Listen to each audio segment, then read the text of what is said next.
call toll-free 1-833-288-EWTN. That's 1-833-288-3986. Outside North America, call 1-205-271-2985 or send an email to openline@EWTN.com. A tremendous Friday to each and every one of you. Thanks so much for tuning in to EWTN's Open Line. If you'd like to be part of the program, the number is 833-288-EWTN. That's 833-288-3986. If you're outside the United States and Canada, that number is 1-205-271-2985, and we'll even put you straight to the front of the line at 1-205-271-2985. 2985. You can always send us an email. That email address is openline@EWTN.com. I'm Jack Williams. Pedro Quiles is producing the program. Your call screener is Matt Gubensky and Ace McKay handling our social media efforts. So if you're watching us on YouTube or Facebook Live, you can type a question into the chat window, and it may find its way to us by the end of the program. And if you're watching on YouTube or Facebook Live, you're probably looking for sunglasses to put on. I am proudly wearing my University of Michigan maize pullover as Michigan plays in the NCAA tournament tonight against Auburn, and I sit here in the midst of a bunch of Auburn and Alabama fans, and I do have some comfort from my Northwestern Wildcat colleague Colin Donavan, our Vice President of Theology, in the studio with us. You were actually spent your more of your formative years in Saskatchewan. And what's the junior hockey team's name in Saskatoon? The Saskatoon Blades. The Blades, that's right. Yes. Yeah. They're not half bad, actually. Oh, no, very famous, very famous. Mostly for trying to steal the St. Louis club, as you're constantly reminding me. Well, you know, you failed. Yeah. That's all that matters at the end of the day. But if you've got a question for Colin, the number's 833, whether it's theology related or Saskatoon Blades related or Northwestern Wildcat. I don't know how from basketball we got to hockey, but somehow we managed to do that. 833-288-EWTN. That's our toll-free number, 833-288-3986. Robert writes in and wants to know, how can I prove that the church that Christ established was a physical church and not just an invisible and ideological church? Read the New Testament, for starters, because there it's quite clear that he chose men to be the apostles to represent him. Those who hear you hear me. Their voices are his voice. They lived longer than he did, and yet they died. And he promised, I will be with you till the end of the age. The age is continuing. So where is he in the world? Well, those apostles went to places, as Paul did, and ordained men, episcopoi, overseers. Bishops is our English word through various transliterations down from Latin and Greek. And so where are those bishops whose voice is the voice of Christ? They are in the world today, in the one institution that has been continuous for the last 20 centuries, and that is the Catholic Church. I had an interest, I think I've mentioned this on the air before, you probably remember me saying this, but when I was a naval science student and, studying both in naval ROTC as well as in biology at Northwestern, we had a course on operations management. In other words, more the operations side of, doing your mission and so on, and fleet activity and whatever. And one of the questions he asked from a managerial point of view, in order to make certain points about continuity and leadership and the necessity of that, was he asked the class, what is the longest surviving institution in the world? I put my hand up. The Catholic Church. You are correct. They have a leadership. They know who their leadership is. They have a program. They have their tradition, their teaching. This binds them together. And they have a method of operation. in the sacraments and all these other things. And that's the demonstration. God is not just Lord of, the individuals, but he's Lord of history. And history answers many questions in this area. History tells us where the church is in the world. History tells us, if for no other reason than Rome could not destroy it, Imperial Rome could not destroy it, the various, the overrunning by the Huns and the other groups that slept in to Europe in the Middle Ages or before the Middle Ages even, they could not destroy Christianity or the Catholic Church. And so we have the evidence of history. Now, the evidence of Scripture is ample for the believer, but for the individual just looking from the outside, where will I find the truth of the gospel? Will it be in this little group over here that's independent and separate and does their own thing? In this larger group that is independent and separate and does its own thing? In this even larger group that has a tradition that goes back 100, 200, 300 and does its own thing? Or in that institution which is continuous with the age of the apostles and doing basically the same thing it has always done, although it has grown and learned and has become from a baby to a juvenile as it grows towards full stature in Christ, as Christ himself promised at the Last Supper when he said, the Holy Spirit will lead you into all truth. The church is still growing. The church is still learning. It's still understanding. But because it possesses everything else that came before, it can do that. If a church has just started and has no connection with Christ and the apostles, it can only have its human tradition of a certain date and age. You can say all you want, well, we have the Bible. The Bible did not exist as an identified document in which the books were identified and known until the late 3rd, early 4th century, and so the early church did not have that. They had the memoirs of the apostles as it testified in the 2nd century in Justin Martyr. They had various writings, that's to be true, but it took authority to say this is the limits of sacred scripture, and that authority was the church. So those are both the scriptural and logical reasons why there is only one institution that can make that claim. Well, and also, Colin, the apostles and those they taught in the first couple centuries have contemporaries in the secular world that corroborate, from a historical standpoint, everything they said. Yeah, the Roman emperors, did they persecute the bishop of Ephesus or other places? Oh, of course they did. But who did they exterminate whenever they got the chance? Of the first 33 popes until Constantine wrote the Edict of Milan that gave legal legitimacy to Christianity, of the first 27 of them were martyrs killed by the imperial beast of Rome. Rome knew who the enemy was, the Bishop of Rome and all of those in communion with him. History attests to that. 833-288-EWTN's our toll-free number, 833-288-3986. Sarah writes in, was the mandate to evangelize given only to the apostles and their appointees or to all baptized? Now it seems like everybody can become a self-appointed evangelizer. Is this interpretation correct? Well, the church, it is if properly understood.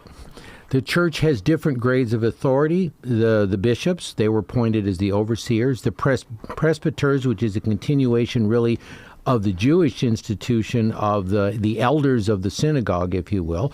So those are the ones who are assisting the bishop in his duties. And then we see how in Acts how the apostles created the deacons in order to relieve them of the administrative and charitable works so they could concentrate on evangelization. So the primary responsibility for evangelization is with the shepherds. But every Christian is, through their baptism, is conformed to Christ, priest, prophet, and king. Who do you evangelize? Well, first of all, yourself. If you're married, your spouse, and your spouse you. If you have children, your children.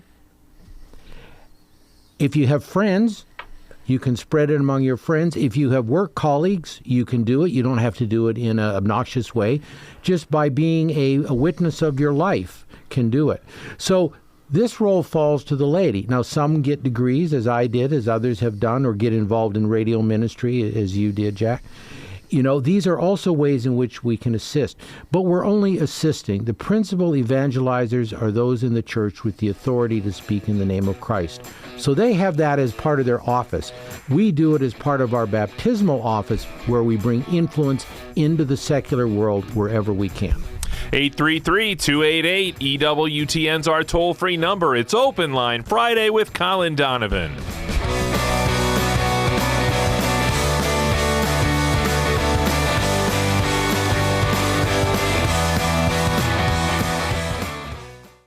Well, great podcasts are helping us to deepen our walk through the Lenten season as we check in with Ganimet Spitz. It's like wrestling with the Lord and wrestling with your own thoughts about what you believe and why, and it's beautiful. Also checking in with Mamas in Spirit. Critics of a tradition, when you don't have the counterpoint, what are you criticizing? I'm Ace McKay, inviting you to join me for Catholics Coast to Coast tomorrow at 2 p.m. Eastern on EWTN Radio. This is a Did You Know moment with Sandra McDevitt. Did you know where we get palm branches used on Palm Sunday? When Jesus rode into Jerusalem on that first Palm Sunday, it was the date palm that was strewn in his path. In the U.S., it is the palmetto plant, which is used because it grows in greater abundance to fill the needs of over 18,000 parishes. It is found in California, Texas, and Florida. Harvesting the palm can take up to 1 year. Most of the palmetto palms grow wild on ranches or farmlands, and ranchers and farmers cooperate with the harvesters. The palm branches are cut not to damage the tree, and the process of cutting, cleaning, and preparing is labor-intensive. Some palmetto palms have had their branches cut for over 40 years. Church supply companies deliver the branches shortly before Palm Sunday. Once blessed, the palm branches become sacramentals. This is Sandra McDevitt for EWTN Radio. This is Open Line on the EWTN Global Catholic Radio Network. If you have a question, call 1-833-288-EWTN. That's 1-833-288-3986. Outside North America, call 1-205-271-2985. Or send us an email to openline@ewtn.com. For over 40 years, EWTN's been praying with and for people throughout the world. Today, we want to pray for anything that's weighing on your heart, such as family members, your health, finances. It's an honor for us to pray for you. Simply take a moment now and send us your prayer request at ewtn.com/prayer. 833-288-EWTN is our toll-free number, 833-288-3986. Grab one of these open phone lines. First up today is Mike in Newkirk, Oklahoma, listening on Ave Maria Radio online. Mike, thank you so much for holding. You're on with Colin Donavan. Thank you for taking my call. Sure.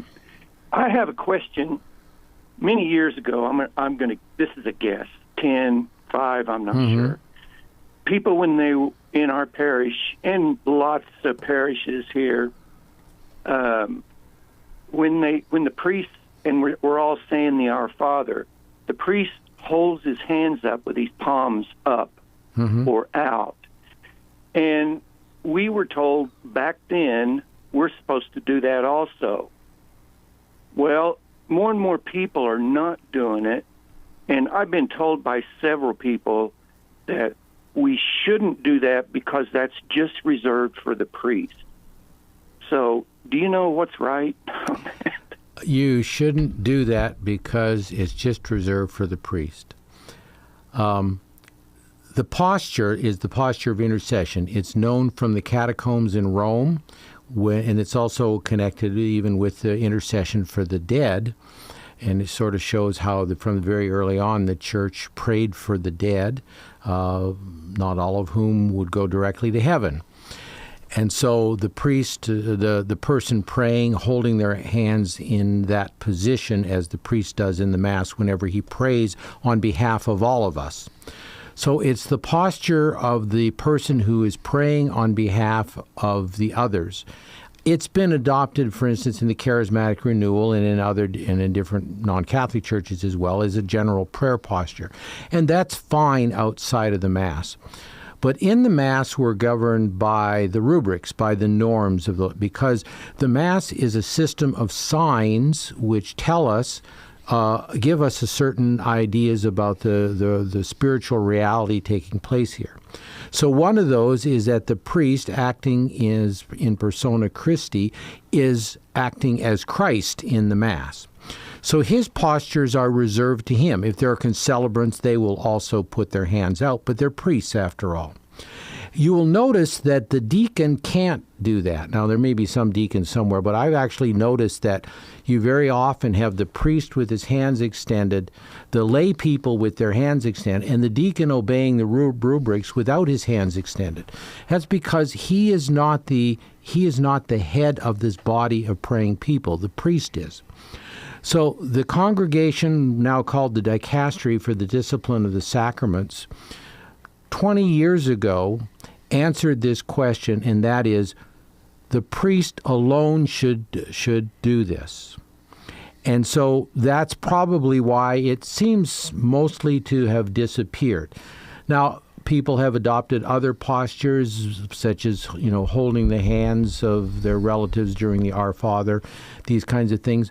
As a matter of the rubrics, there is no rubrics for or against that. And I think that's part of the, that would be my question to you. Yeah. Why not just dictate a posture in the general instruction of the Roman It Missal? doesn't, because, we're not told to put our hands in front of us in the fingers pointing up. We're not told to do that.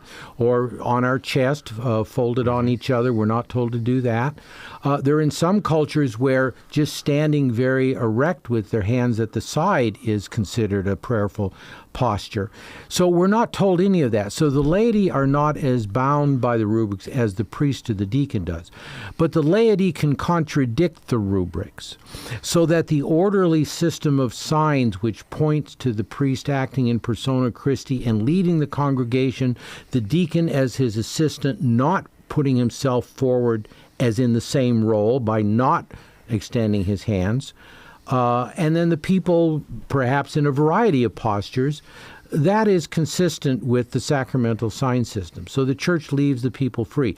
Likewise, at different times in the Mass, when you go up for communion, the bow is what the rubrics oblige, but if you genuflect or you kneel, as some people do, that's considered fine, because the laity are not forcibly bound to a particular posture. And Rome, in fact, has said, Pope Benedict, when he was prefect, even said that if a person piously wishes to show great or devotion, such as kneeling or genuflect or something, then is called for, that's going to be fine. Because again, generally speaking, the posture of the laity is not tightly controlled. Yes, we have times when we stand up, we have times when we kneel, and we should all do that together, because it's the unity of action at those times show us as the praying assembly. And so sometimes people will, kneel down at certain parts. Not ideal, but the church doesn't say they can't. But ideally, we would be as a body together. We come up in procession for communion together, but then how we show reverence at the last moment, we have some liberty in how we can do that. Now, if I'm not mistaken, in some of these matters, and I think that perhaps the posture during the Our Father and Mass is one of those instances where the local ordinary has something to say about that within his diocese.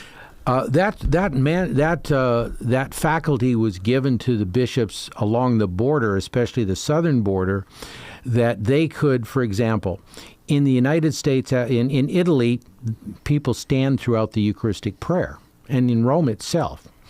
And so But when the U.S. bishops, when the new missal came out, they felt that the American Catholics would probably prefer continuing on the old way of kneeling down for the whole Eucharistic prayer and then getting up as we do at the end of it for the Our Father, and then kneeling down again for the Lord, I am not worthy, and then getting up for the procession. So that's the general norm in the United States. But along the bishops, where you have families who legitimately cross the border, illegitimate also being a problem as well, but who legitimately come into the country, they visit their family.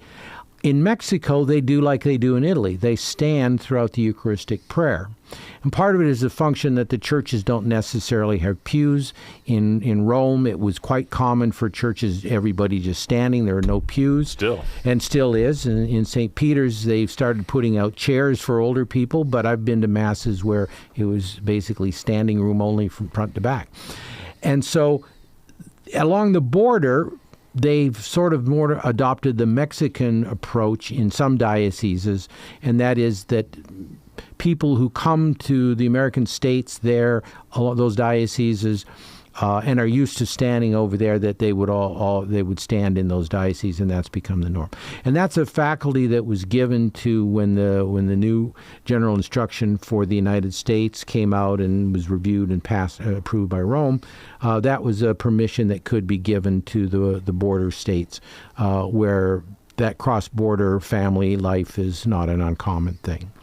Mike, are you any better off than you were before we got involved? No, we probably confused the poor man. Yes, as always. Thank you very much. Thank you, Mike. Okay. We appreciate the phone call. call. We're glad to hear that. 833-288-EWTN is our toll-free number, 833-288-3986. Larry's up next in the great state of California, listening on Sirius XM Channel 130. Larry, you are on with Colin Donavan. Good morning, Colin, or good afternoon. In St. Paul's letter to the Corinthians, I think the first letter, in chapter 15, he mentions baptism of the dead. And I'd like to know, what is he talking about, and was it ever a Catholic practice?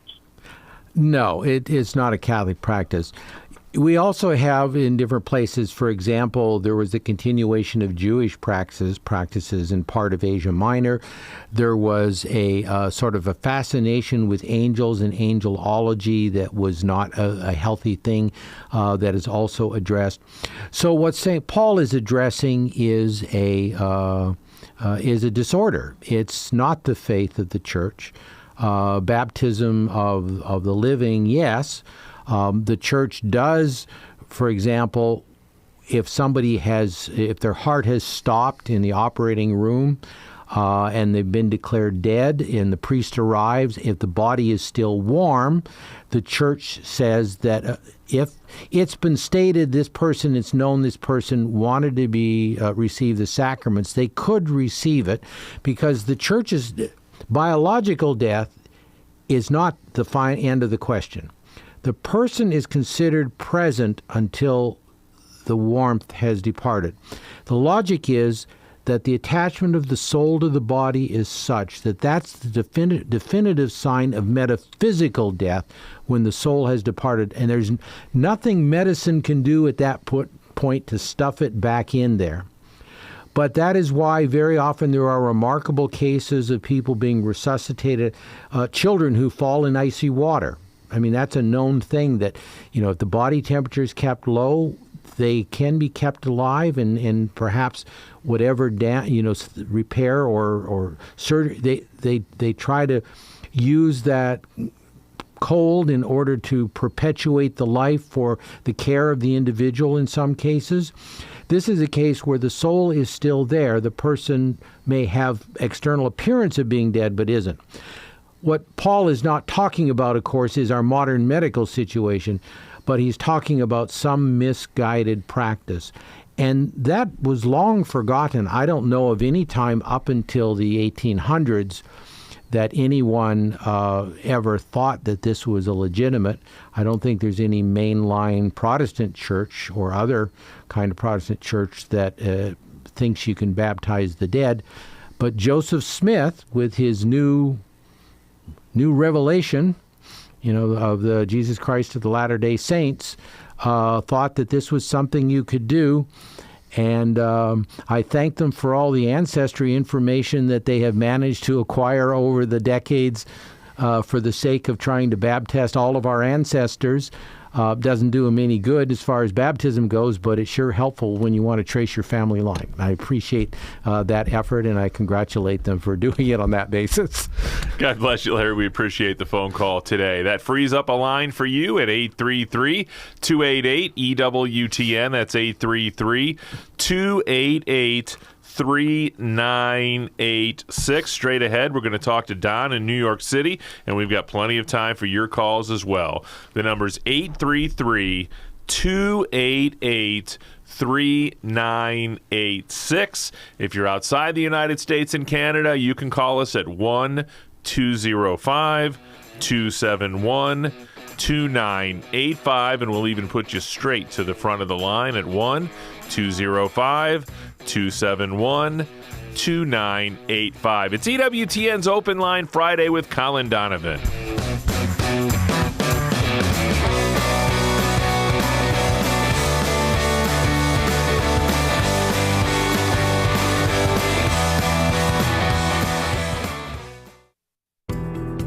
This is Dr. Greg Popchak from More to Life. This is Father Joseph Mary. Aloha, this is Bear Wozniak. This is Ryan Petty. The most trusted Catholic voices are on EWTN Radio.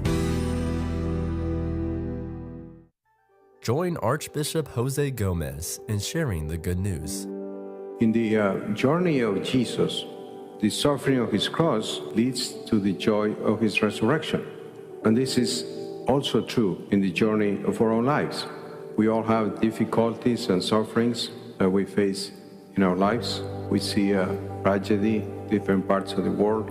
So what we do during Lent, our effort to have a conversion during this time, fasting, penance, giving up things, making sacrifices, is basically sharing in our own small way in the sufferings of Christ. So Lent is a beautiful liturgical season. It's really a time of grace for us when we try to make ourselves stronger in our self-denial and self-giving by our sharing in the sacrifice on the cross. Visit lacatholics.org to find ways to connect with our faith community in the Archdiocese of Los Angeles. Proclaiming the faith, changing lives. The year was 1980. Mother Angelica, who is hundreds of thousands of dollars in debt, orders a satellite dish and transmission equipment. A wealthy benefactor gives her the $250,000 letter of credit she needs to apply for an FCC license to broadcast. To learn more about Mother Angelica's life and the history of EWTN, visit EWTN.com/Mother Angelica. On Monday's Take Two with Jerry and Debbie, our topic is all about relationships. And now back to Open Line Friday with Colin Donavan.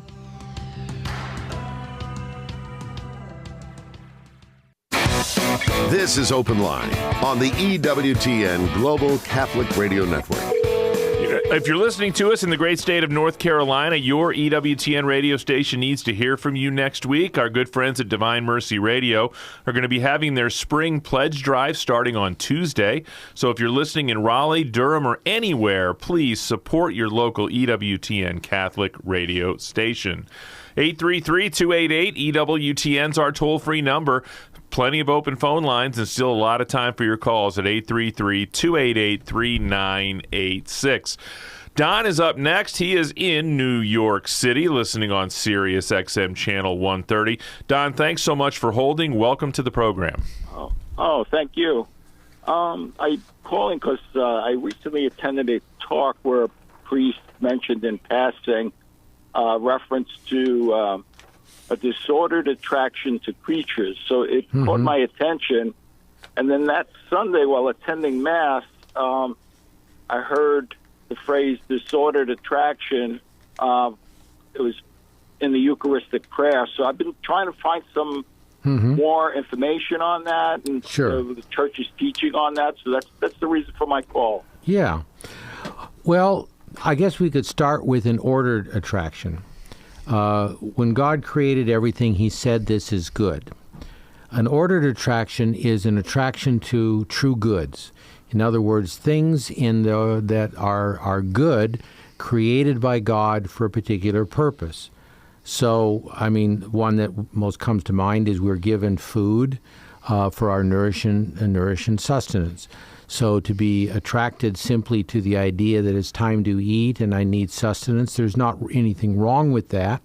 This is our natural attraction to the cause of our continuation in life, the food that we consume, the drink, the water that we consume.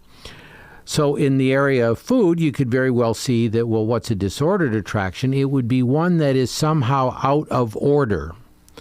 It's attracted to a good, but in some disordered way.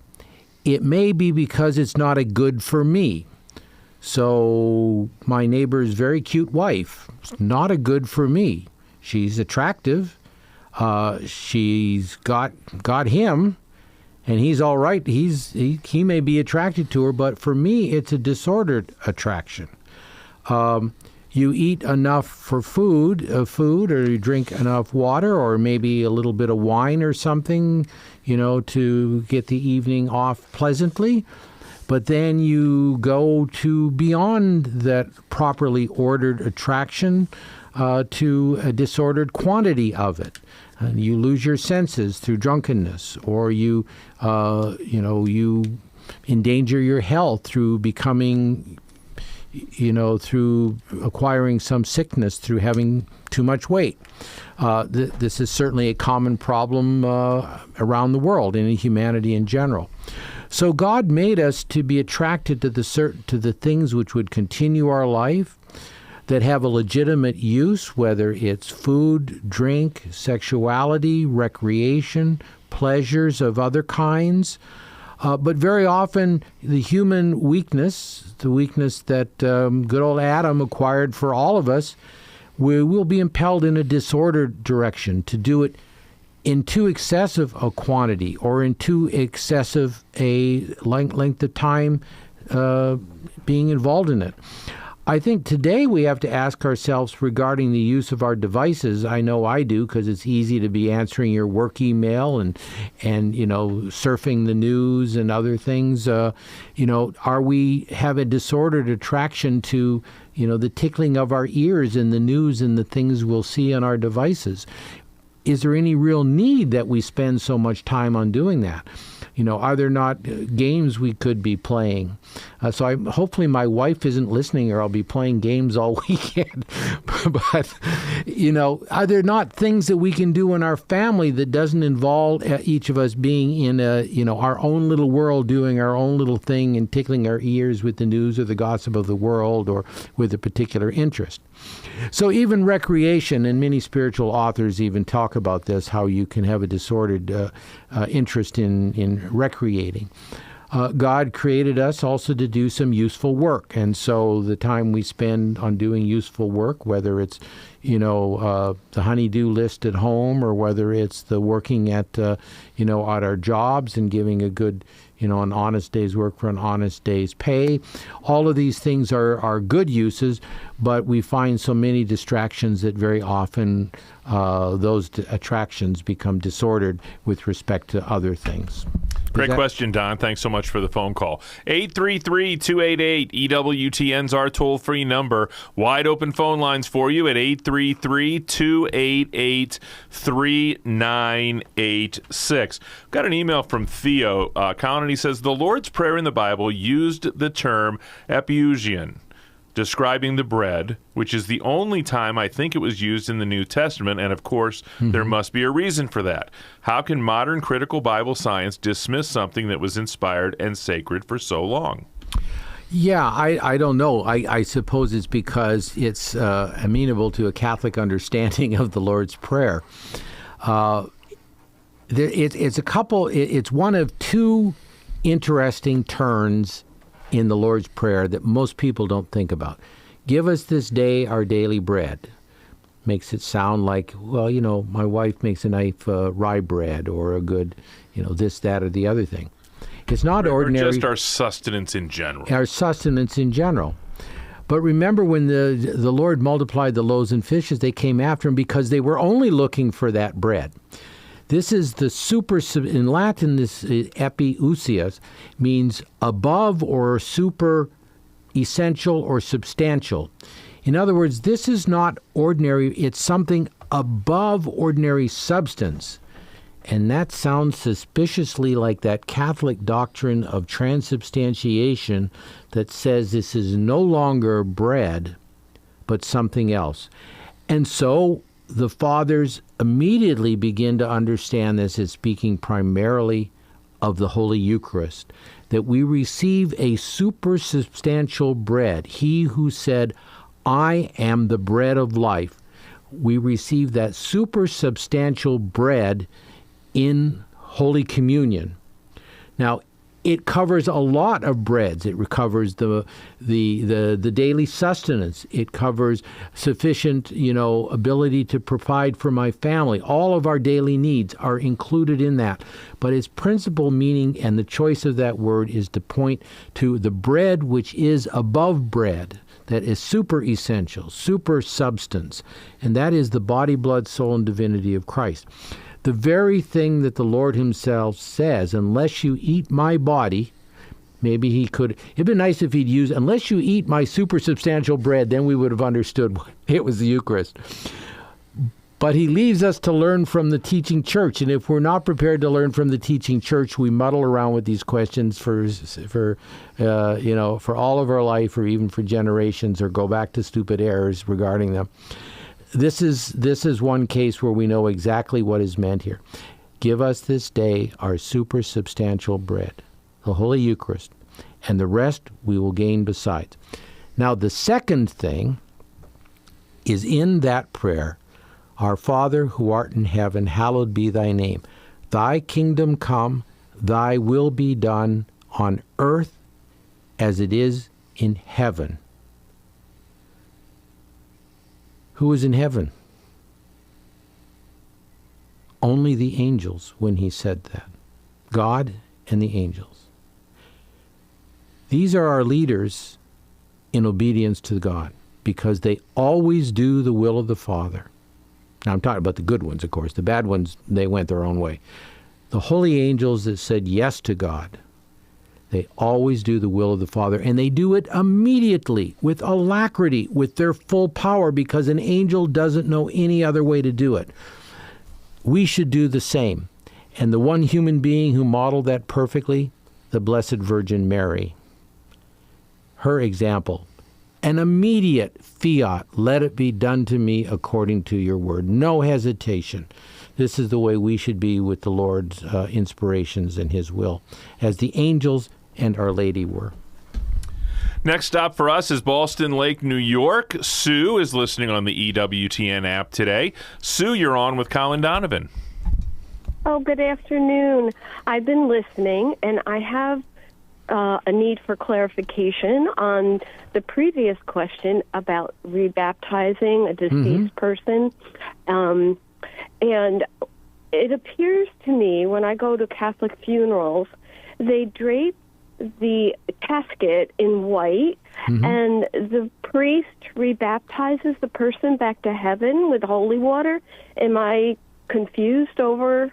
Yeah, you're mistaking a blessing of the body using holy water, and the Catholics bless a lot of things. You can get your home blessed with holy water. You can do it yourself just by saying a prayer, as many families do. So it's not a question of baptizing the body. It's appointed to man to die once, it says in Hebrews, and after that the judgment. By the time the funeral is had, their judgment is over, and they are someplace, somewhere. They're in heaven, they're in purgatory, or they're in the other place. So what this does, what the purpose of the funeral mass is we don't know where the person is. If they're in hell, the what's called the suffrage of the mass, which is something in the early years of the church, the early centuries, which is a historical. We're talking about history and its evidences for things. The church began to offer the Mass for the dead very early on, and that's in the records of the early church. And the reason being, we don't know their destiny. When the church canonizes something is because they've done a very thorough investigation of the life. The Pope has prayed, the evidence of a miracle has come, and we know they're in heaven. Well, when a person dies, we don't. So we assume that they need our prayers, and that's why we should always pray for our deceased and not assume, well, Granny was such a good woman, she surely went directly to heaven. And if she didn't, she's going to say, why can't my stupid grandchildren have the Masses said for me? Why don't they pray for me? So the blessing of the body is a sign of the holiness of a body which received the Eucharist. It's a witness to the belief in the resurrection, as is the covering and the draping with the white cloth. So all of these are recalling to mind the destiny of a body had received the Eucharist, received baptism, received the Eucharist during life, and is offered for the repose of their soul. And it would be good if, when all of our relatives pass away, we pray for the repose of their soul, have Masses said for them, and not make assumptions, but rather commit them to the Lord, to His mercy for their sins. If all they deserved was judgment, we probably won't know that till we get there, but there's nothing that can be done at the funeral about that anyway. Thanks, Sue. We appreciate that phone call today. 833-288-EWTN is our toll-free number, 833-288-3986. Marcus would like to know, how can finite sin be an infinite offense against God? God is the one whose dignity is infinite. It's beyond any measure that we can put on it, and it's without measure. That's basically what infinite means. Infinite set of integers is a continuing list of numbers, and you just never stop, going to the next decimal place and going further and further out. So that's what infinite means. And so God, we can't measure the dignity of God. And therefore, any sin against Him is greater than any sin against a human being. Now, human justice recognizes this in a quite analogous fashion, but very mitigated fashion.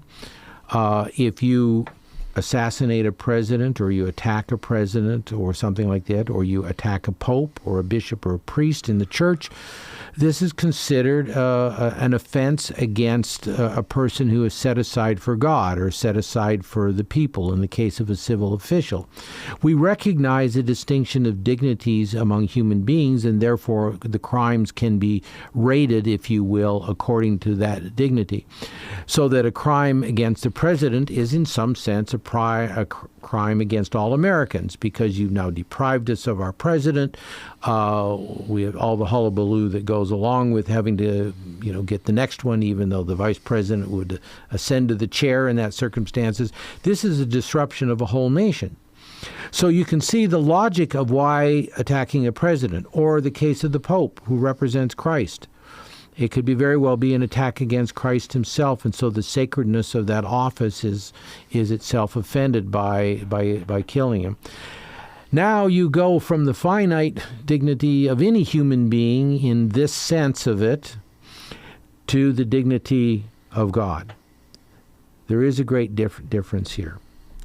And yet, oddly, but very logically, because we are made in the image and likeness of God, we should consider every human being as having that dignity, because it will elevate our own sense of the worth of the individual.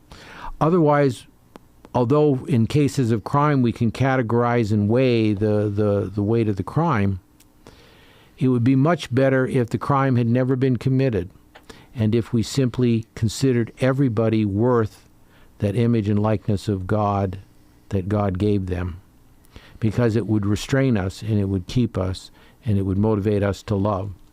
So we do that, even though that in a very real sense we categorize sin by such things, and in the case of any sin, it's a sin against God because He's told us not to do these things. So every one of the 10 commandments, including murder, is an insult against God, because it's an insult against a person whom he has made in his image and whom we have been told in the commandments, thou shalt not kill. Another great podcast available at EWTN's Podcast Central is The Beatitudes. It's a religiously funny podcast that explores what it takes to be a Christian man in the modern world. The guys interview men who are seeking to glorify God and follow His will in every aspect of their lives. You can hear this and other great faith-filled podcasts at EWTN's Podcast Central. Visit EWTN.com/radio and click on Podcast Central today. 833-288-EWTN's our toll-free number. Anita is a first-time caller in the great state of Ohio, listening on Sirius XM Channel 130. Anita, you're on with Colin Donavan. Good afternoon, and thank you for taking my call. I am a lifelong Catholic, and I remember when the sign of peace was instituted. I see many people doing it all different ways.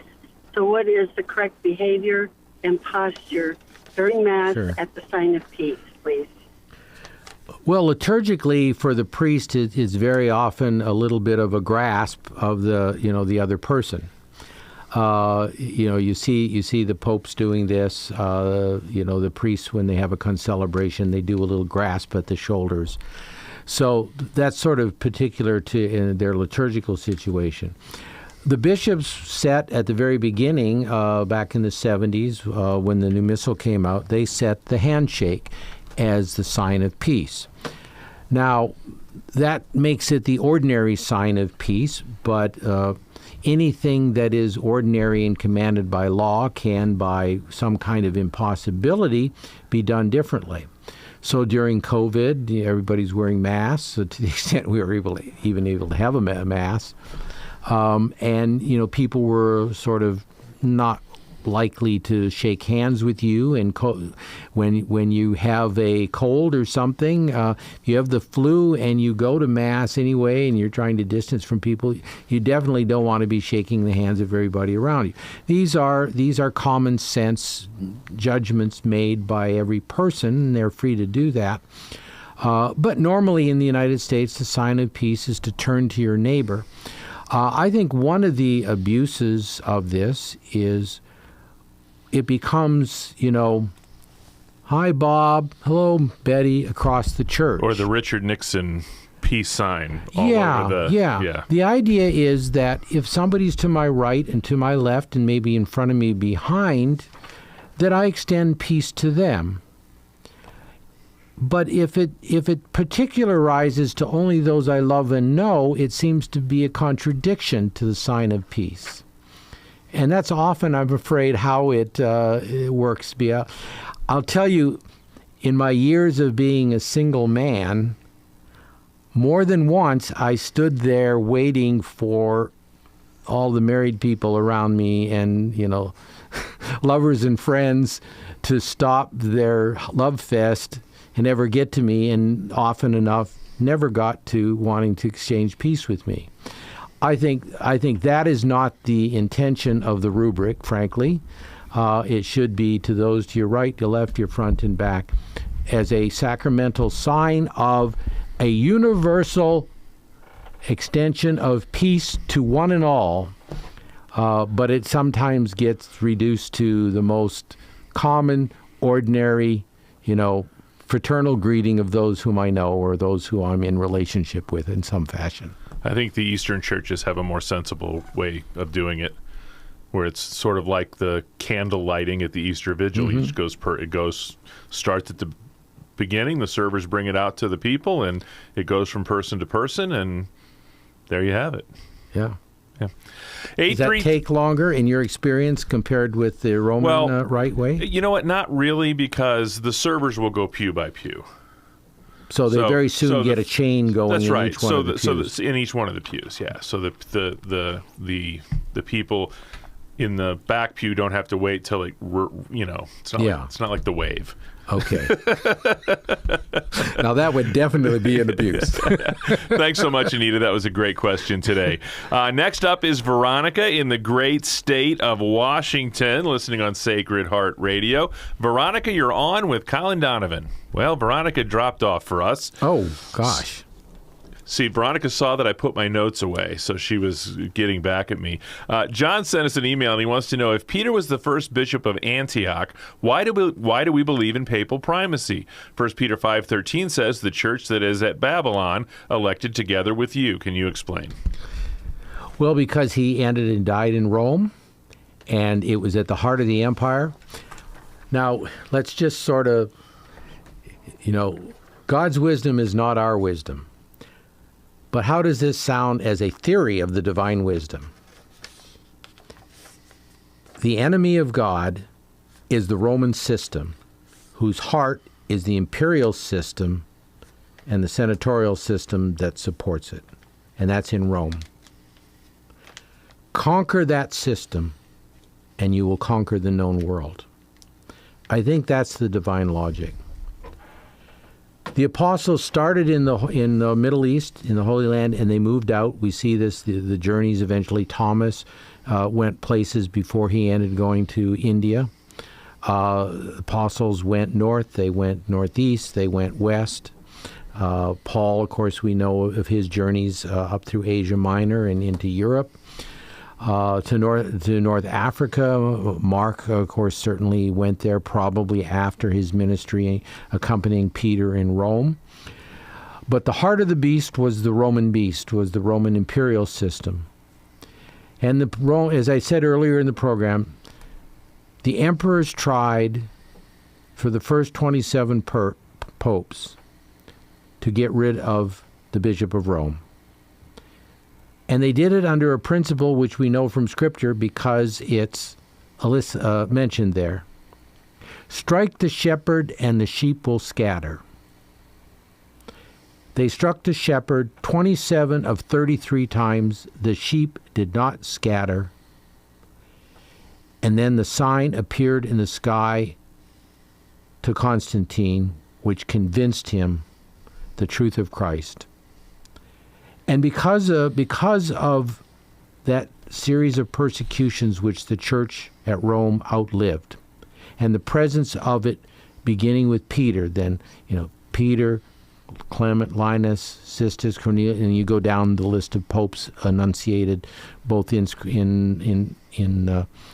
the canon of the Mass, but also in the historical records.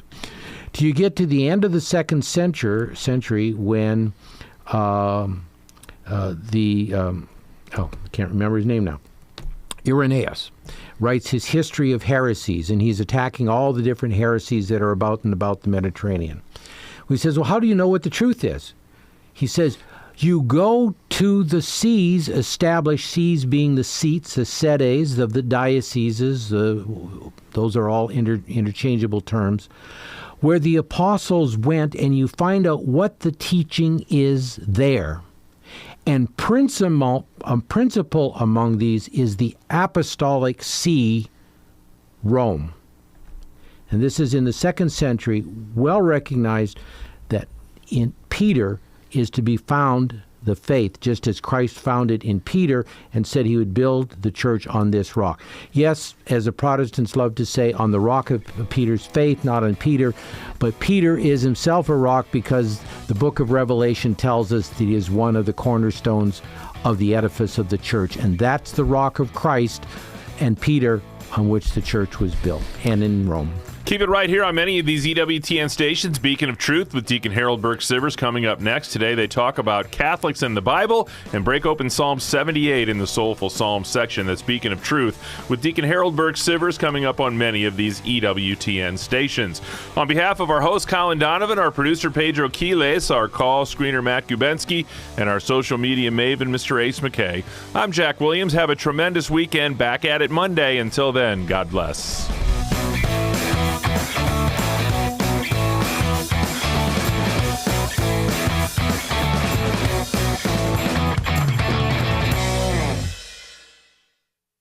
The most original and exclusive Catholic content